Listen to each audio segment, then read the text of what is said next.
the long snapper. The kick for Trulio from 64 yards. It goes off of the upright and in for Maddox Trulio. Are you kidding me? That sounds like a familiar voice calling a history-making play. That sounds like someone who has a face for radio calling the play of someone who has a leg for the NFL.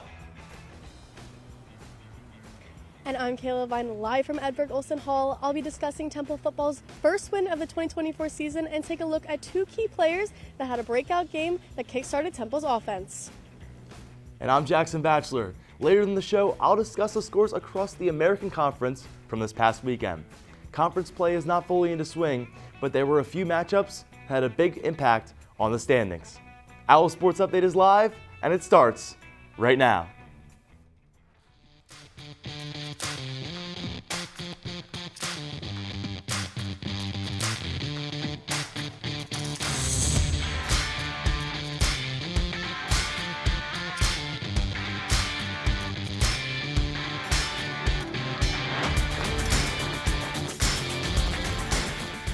Welcome into Inside the Nest. I'm Hayden Vandell. She's Sam Cavone. After Temple's comeback effort fell short in Week 3, it was a different story in Week 4 when Stan Drayton and crew were back in the link. Evan Simon continued his run as quarterback coming into this week's game against Utah State and finally put a win on the board for the Owls. The Aggies traveled to Philadelphia for their first ever matchup with the Owls. This game marked the second of 3 home games in a row for Temple, and it had a much better ending for the Owls that were winless prior to kickoff.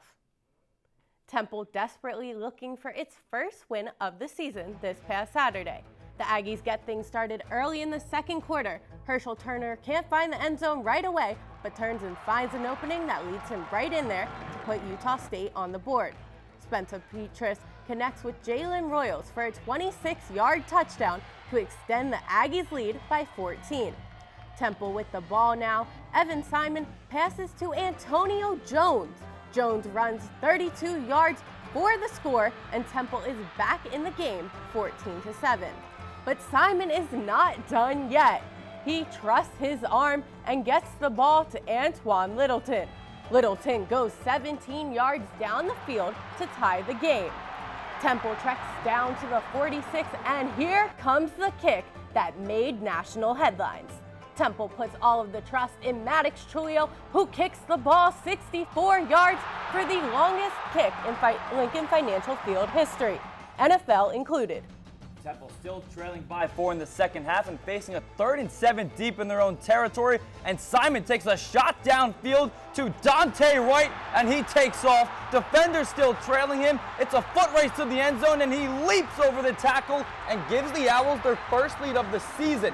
That is the second longest passing play in school history. Then, how about this for your first career reception? It's Daniel Everett, the tight end, making the grab for 6. Utah State doesn't go away, however, after Petras finds Jack Hestera in the end zone. But Temple responds. Terez Worthy already had a huge 34-yard kickoff return to set up the Trulio field goal before half, and now he's going to set up Evan Simon with a big run down the sideline after the touchdown on the field was overturned. We've seen this before at the link, the tush push. Evan Simon's first career rushing touchdown, and he is fired up, yelling, "Ball game, ball game," and that is the ball game. Temple tops Utah State 45-29. Temple dominated this game with Simon throwing for 271 yards and completing 17 of 27 of his attempts. The last time a QB had 5+ touchdowns and 0 interceptions was versus UTSA last October by E.J. Warner.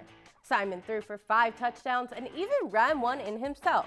Dante Wright had an explosive game with 116 yards on only 3 receptions and a touchdown, while running back Terez Worthy ran for 48 yards. Looking at Utah State, QB Spencer Petras threw for 293 yards, 2 touchdowns, and put the ball into Temple's hands once. Rashul Faison ran into the end zone once and totaled 148 rushing yards. Jalen Royals had 10 receptions for 112 yards and a touchdown. Overall, it was the showing that Temple finally needed to move things in the right direction.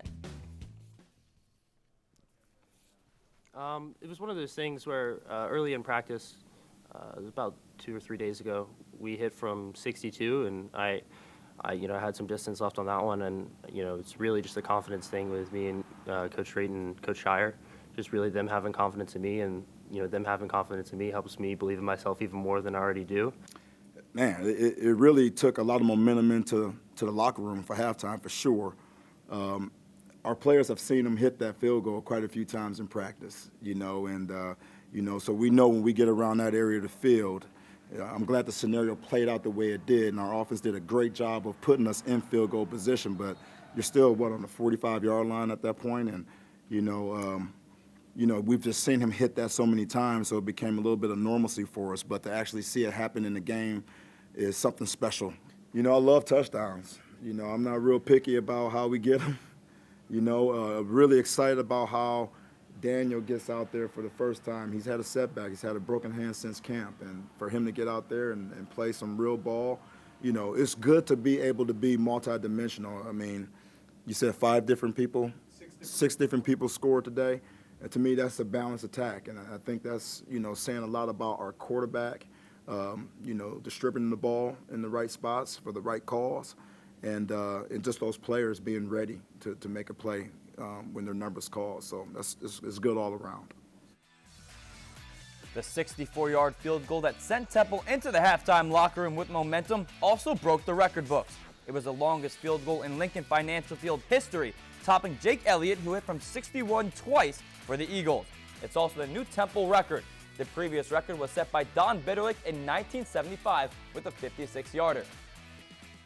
Now, Sam, I want to go just a couple plays before that field goal, right? There's 17 seconds left on the clock, and then Terez Worthy just takes off on the kickoff return, goes 34 yards. If it isn't for him and that kickoff return, Temple doesn't even get an attempt at that field goal from Maddox Trulio. And Stan Drayton, after the game, called Terez Worthy one of the fastest players on the team, which says a lot, right? Because this is a team that has Ashton Allen, a former USC runner.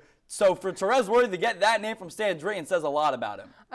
It's definitely a compliment, and it shows that Temple has changed this ball game. I mean, in the first quarter only, Temple had 24 total yards on 11 plays. Simon missed 7 of 8 of his pass attempts. It just goes to show that Temple changed this ball game from the first quarter to the second quarter, and it shows that these players are stepping up. They're showing that they should be starters and that they deserve to be in these spots. Yeah, it really shows that no one's really getting complacent with their role within the team, right? When we look at the guys that performed on Saturday, Evan Simon, where'd he come? Rutgers. Javier Morton, where'd he come from? Nebraska. Jalen Lewis comes from Arkansas. Dante Wright comes from Colorado State.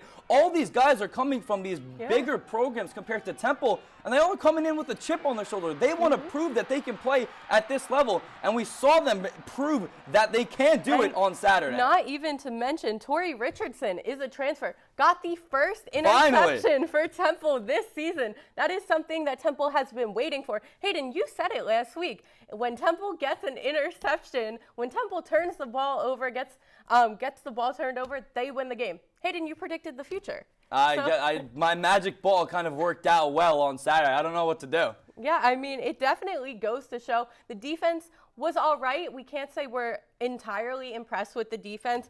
There was definitely some poor tackling going on. The Aggies had 75 yards in 6 plays in 53 seconds before the half even ended, which is definitely something Temple has to work on and work towards and get better at going into further games. And not necessarily the defense, too, but when we looked at kind of the first 3 drives for Temple, right? They start at the 1-yard line on their first drive. Then on the second drive, they start at the 2. Then on the third drive, they start at the 3. But once the offense was able to get going and get good field position, that's when they were finally able to take over. Now that we've given our insight, let's turn it over to Inside the Nest beat reporter Kayla Levine, who is outside of 10th and Diamond and has more coverage on how Temple's momentum has shifted over the past few weeks. Hey, Kayla. Hey guys, we've got a record-breaking kick and we've got a quarterback with a career day. The Owls fought to get their first win of the 2024 season and made it a game to remember.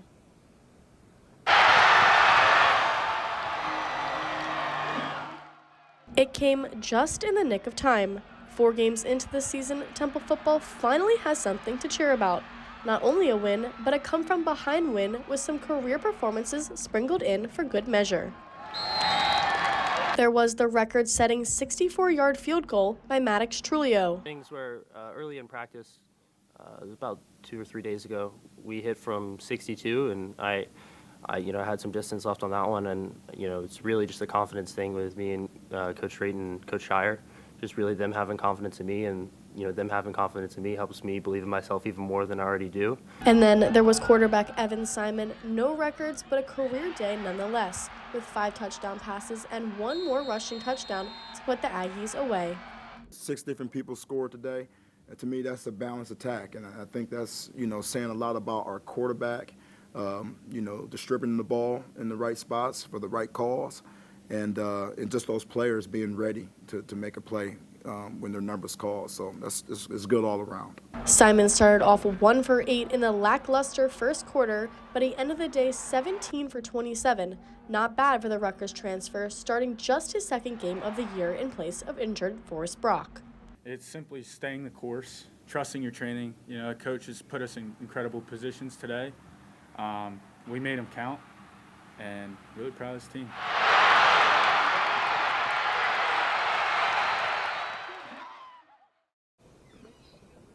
Simon in the last 2 weeks has thrown for 456 passing yards. He's run the ball for 53 yards, and he's got 8 touchdowns with 1 interception for the Owls. This past weekend's game got him on the AAC honor roll for the conference top offensive player. The last time the Owls played on a Thursday night, they lost to Tulsa 48-26. They are about a 2-touchdown underdog heading into this Thursday's game for their 2nd conference game of the season versus Army. Live from Edberg Olson Hall, I'm Kayla Levine. Guys, back to you at the desk. Thank you, Kayla. Temple improved in a lot of facets in the game, as you highlighted. Now it's time for Sam and me to turn into some coaches and break down what happened. It is time for our play breakdown. This week, we picked plays from opposite sides of the ball. I'll be going first. We can play this right now. Evan Simon with the ball kind of fakes out our cameraman a little bit. Antonio Jones has the ball. He runs it into the end zone for a 32-yard touchdown. Now at this point, Temple is down by 14, so they really needed this. Now let's watch it again, and when we bring it back up, look at this block by James Della Pesca. If this block does not happen, Antonio Jones does not run into the end zone. He does not get those 7 points on the board for Temple, and Temple would still be trailing. It's a great play all around. Now let's look on the defensive side of the ball. This is 4th and goal from the 1 for Utah State. Watch DJ Woodbury right here. He's just going to get in on Rasul Faison, the Pottstown, PA native, and does a great job. Now we're going to see it again one more time from DJ Woodbury, but watch number 72 for Utah State, the fullback. He just runs right through DJ Woodbury, doesn't even see him coming, and that's what allows the communicator for Temple's defense to get in on that tackle and keep the game scoreless in the first quarter. But Hayden, it is about time for us to take our first break of the show, but don't go anywhere. When we come back inside the nest, we'll be turning our attention to Stan Drayton. He's right there, and his weekly Monday news conference. He's taking the podium with the win under his belt for the first time in 2024. We'll be back in 90 seconds.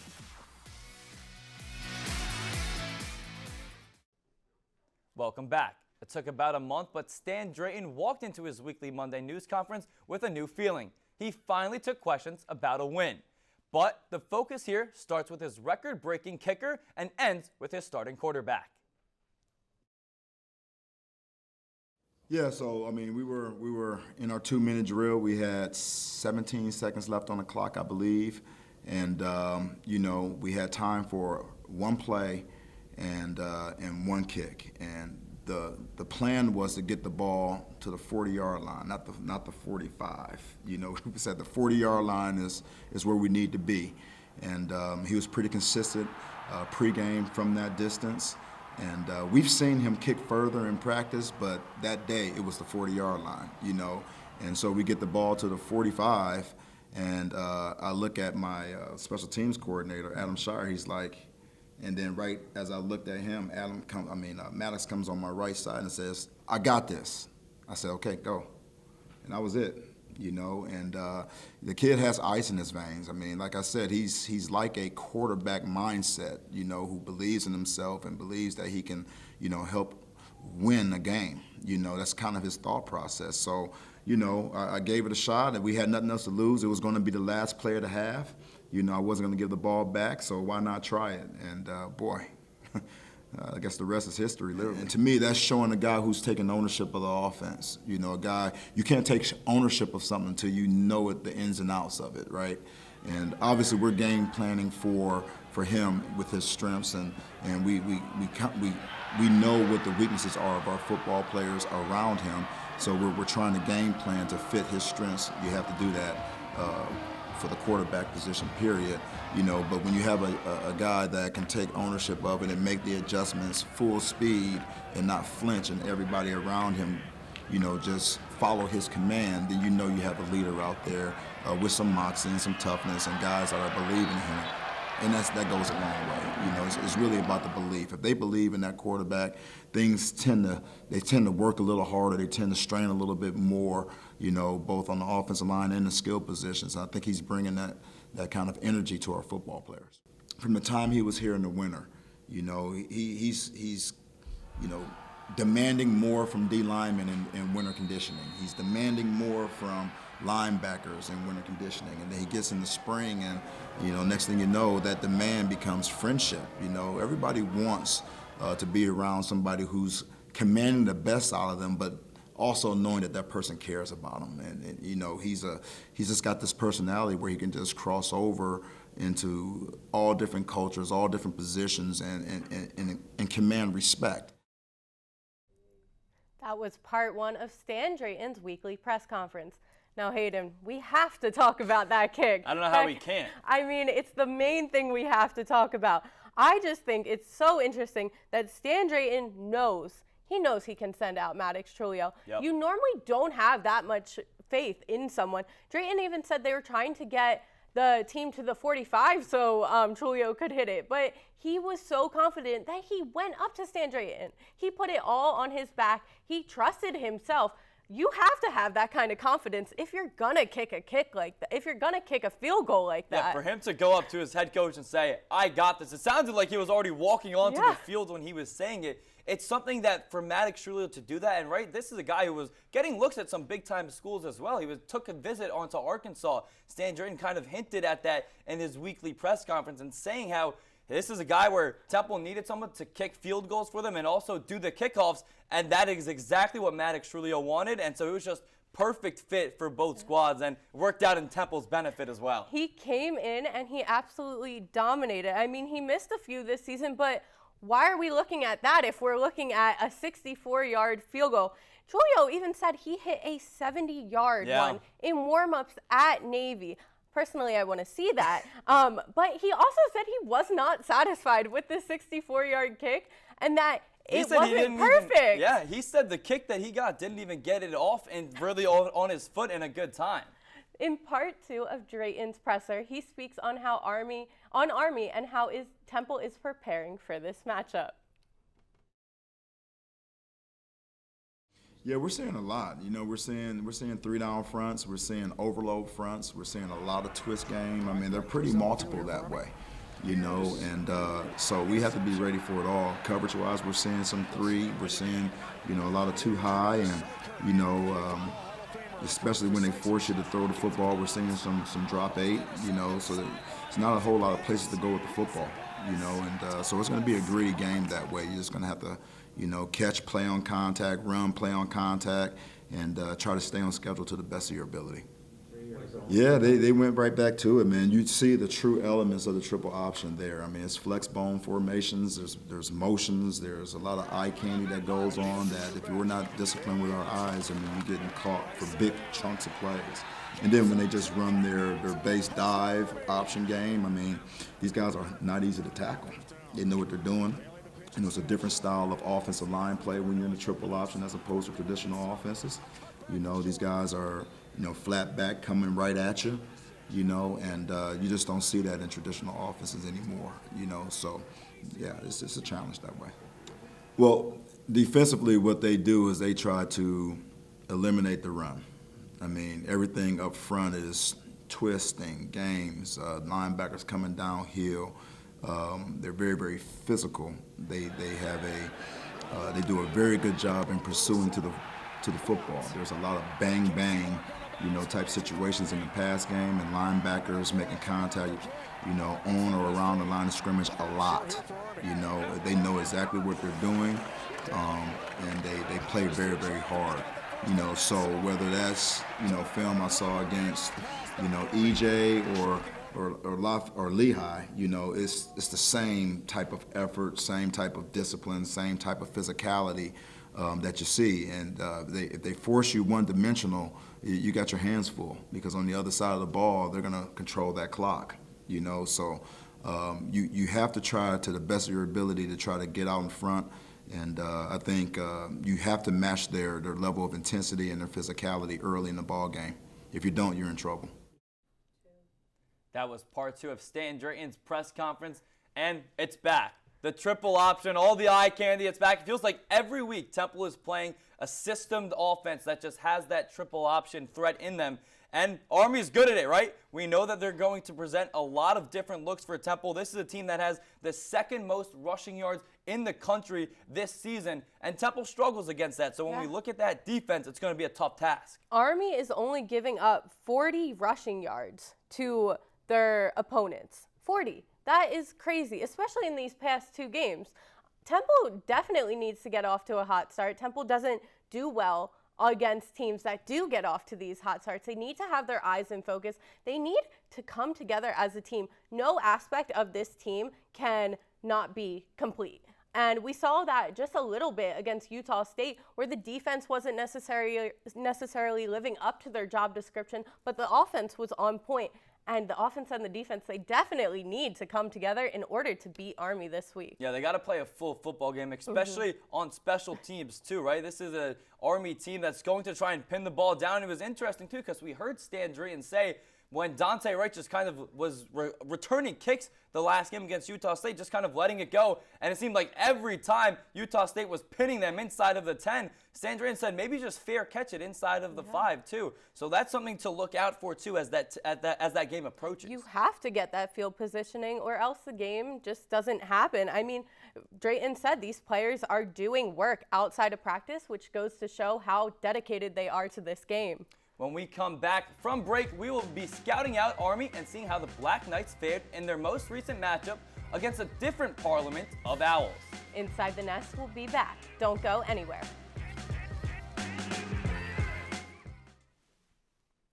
Welcome back. Army may be familiar with Owls playing FAU and Rice in its last 2 games, but they're unfamiliar with the Temple Owls. So why don't we look at those Black Knights facing the Rice Owls and our old friend, E.J. Warner. Army hosting its first ever home AAC conference game, and with Hayden Reed, that's a cool name, in motion, QB Bryson Daly throws it over the middle to Noah Short. He's not too short though, because that's a 41-yard touchdown catch from the running back. Daly from his own 1, and I don't know if he's a Black Knight or an Owl. Watch him soar through the air and into the end zone. Here is that familiar face that we're so used to seeing, E.J. Warner surveying the field and leading Matt Sykes into the end zone to get Rice on the board. Daly again, basically he's a quarterback in a running back body. Look at that spin move to put the Black Knights down right at the 1-yard line as he gets shoved out of bounds after a touchdown saving tackle, but not for long. Bryson Daly, he's been doing this on the daily, and he caps off the trifecta, a hat trick, with his 3rd rushing touchdown right at the end of the 3rd quarter as the Black Knights defeat the Rice Owls, your final 34-17. Army's undefeated streak continues as Daly had 107 passing yards with 2 touchdowns and 145 rushing yards, all while getting into the end zone 3 times. Kanye Odo rushed for 24 yards and Noah Short had 24 yards in the Black Knights' victory. When it comes to Warner, he threw for 235 yards, 2 touchdowns, and 2 interceptions. 6 of Warner's 23 completed attempts went to Matt Skies for 82 yards and a touchdown. All the while, Dean Connors ran for 51 yards. Now Army turns its attention to another set of Owls. The Army player that Temple has to watch out for this week is inside linebacker Andon Thomas. This season, Thomas has had 11 total tackles and recorded 1 interception in the game against Rice. He has been a dominant force on this Black Knights defense and someone Temple needs to watch out for.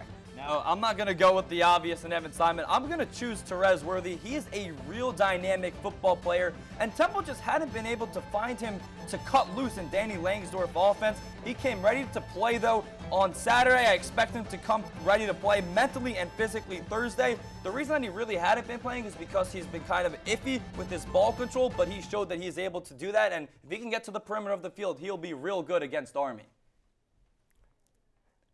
We gave our players to watch for this game, and now it is time to give Temple some more unsolicited advice.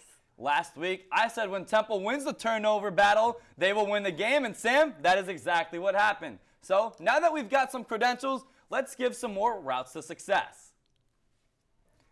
Route number 1, they have to win the field battle position. We saw in the first 3 drives, Temple pinned inside of their own 5, right? The first drive they start at the 1, the second drive at the 2, and on, third drive at the 3. If they can win that field position battle, that's going to be critical.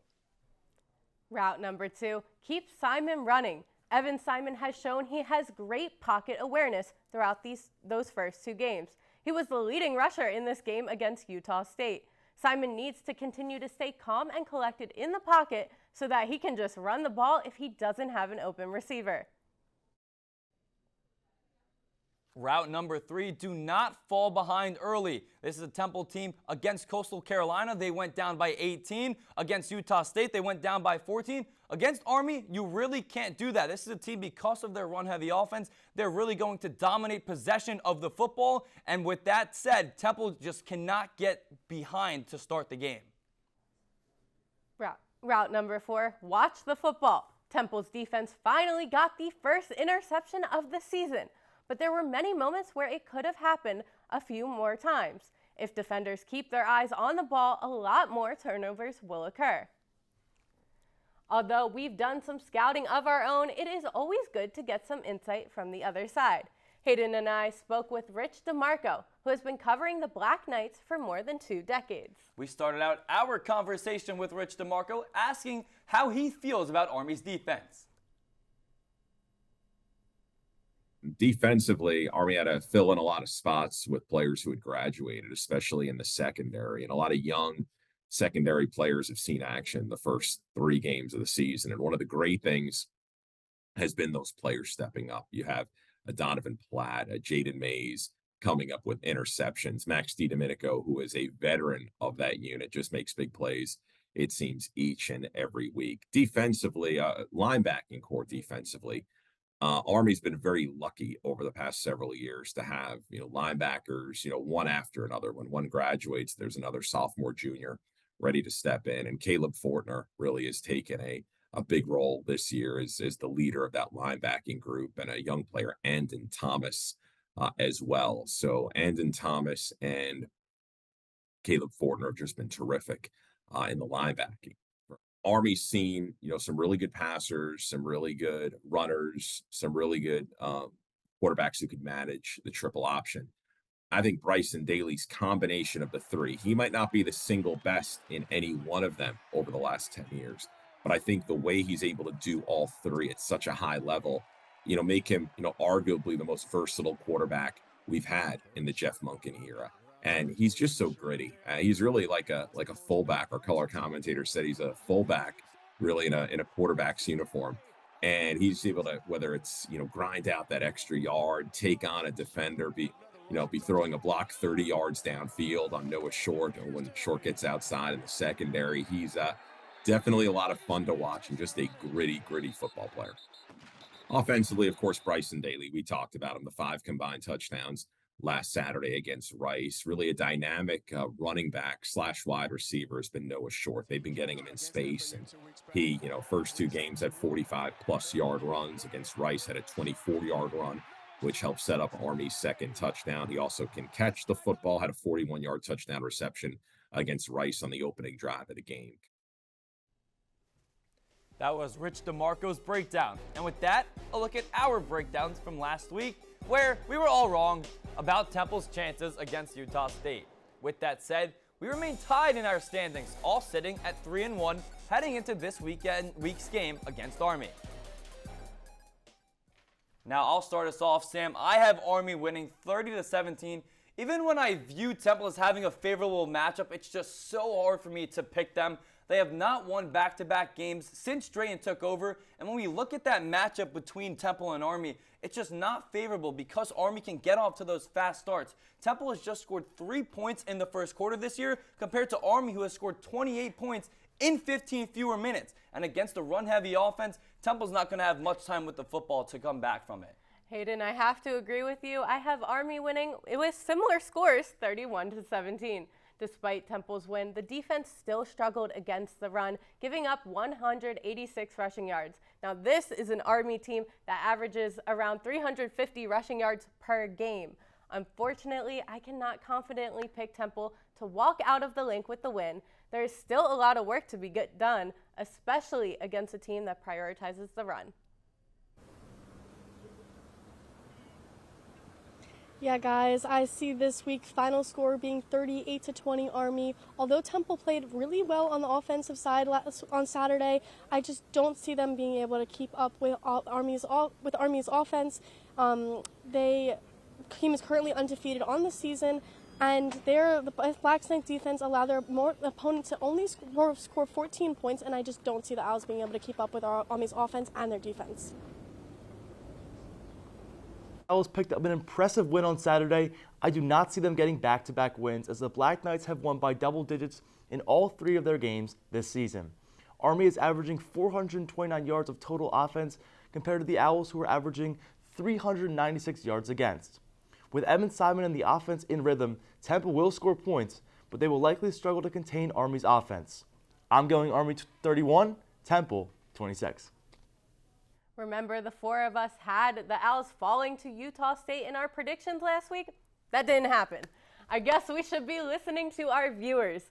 Over half of you thought that Temple would come out of Lincoln Financial Field with the win, and you were right. Apologies to the 43% who agreed with us. We want you all to vote once again. Head over to our X account at Owl Sports Update and let us know who you think will win this AAC matchup between the Black Knights and the Owls. The game can be found on ESPN with kickoff set for 7:30 on Thursday. Temple has not had much luck on primetime, however, over the past few seasons, going winless in its last 7 games on the flagship ESPN network and getting outscored by 297 points in those 7 games combined. But who's counting?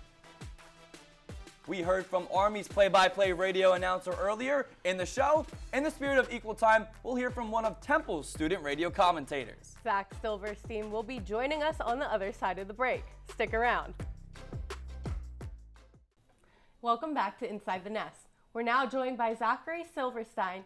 He will be calling the Temple versus Army game for WHIP Radio on Thursday. Welcome to the desk. Thank you for having me. Yeah, well, our first question for you is, what does Temple have to do to stop Army's triple threat option? Yeah, the one thing I want to see from Temple is to try to get quick pressure on Army's quarterback, because he's the one that controls everything with that triple threat option. He decides where the ball goes, and if you can get pressure on him and they force him to do something he doesn't want to do, he's not really comfortable throwing the football. They've only thrown the football over 10 times once this season, so maybe you force him to throw the ball and just do something he doesn't want to do. Make him as uncomfortable as possible. And that starts with the pressure up front. Now, Zach, when we look just at the Temple team, what do they have to do to keep that momentum going, right? Vibes are high in the locker room. What do they have to do to keep that mindset up in spirit? Yeah, well, they really started to find that mojo when Evan Simon came in as the starting quarterback. So just play through him. And Army does have a really good defense, but this is nothing new for Evan Simon. He played at Rutgers, played against some of the best defenses in the entire country. So he's been there, he's done that, he knows what he's doing. And I also want to see the defense build off the takeaways that you guys were talking about earlier. They finally forced a turnover. They can build off that, force Army to make some mistakes. They're a team where if you give them second chances, they're probably going to take advantage of it. And also, I want to see a balance of playing aggressive and playing smart.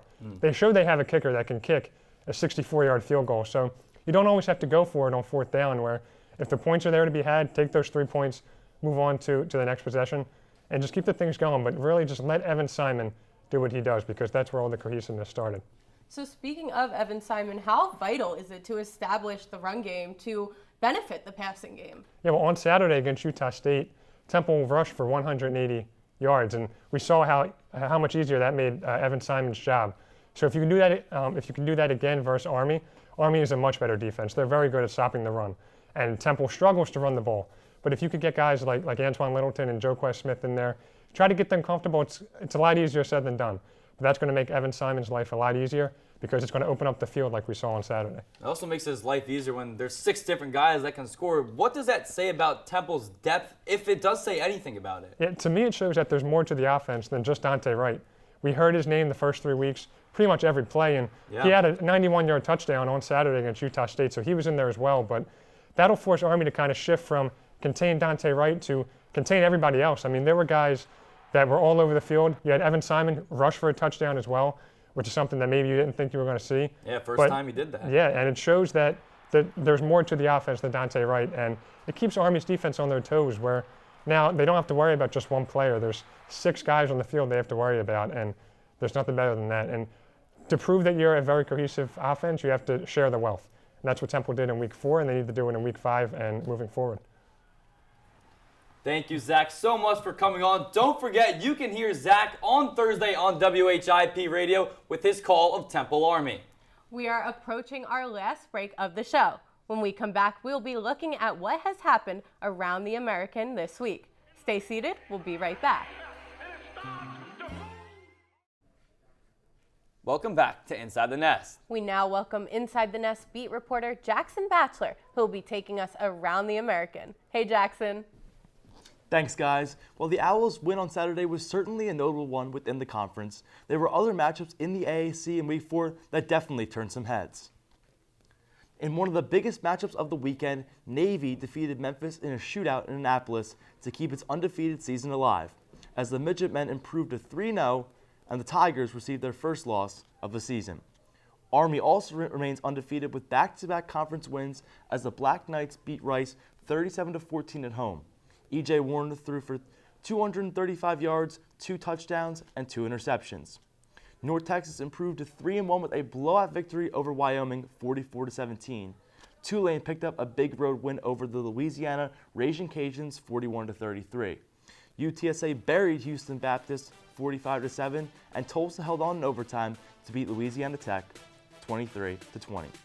For some other scores, East Carolina fell to Liberty, 35-24 on the road. Charlotte lost to undefeated Indiana, 52-14 in Bloomington. FAU fell to 1-3 with a 48-14 loss to UConn, and USF lost by 35 to Miami at home. With many AAC teams yet to have faced a conference opponent, Week 4 allowed both Army and Navy to sit atop of the AAC, while the Rice Owls have fallen towards the bottom of the conference after being dealt their first conference loss. Reporting from the studio set, I'm Jackson Batchelor. Back to you guys on desk. That is all the time we have for today's edition of Inside the Nest. Thank you for joining us for all of us in TV Studio 3. We will be back here on Tuesday at noon on TUTV to recap the Army game against Temple. Thank you everyone for watching and stay safe.